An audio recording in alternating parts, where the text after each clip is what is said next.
Hi guys, today I'm going to be showing you how to turn on your computer if it's not turning on. This could be one reason.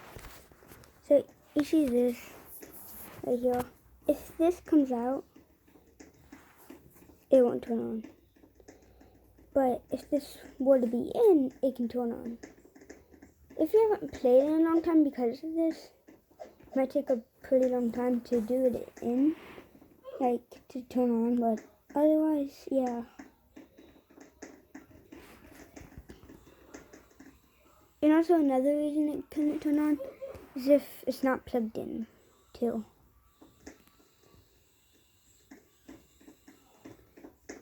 As you can see, my computer's still turning on for a minute.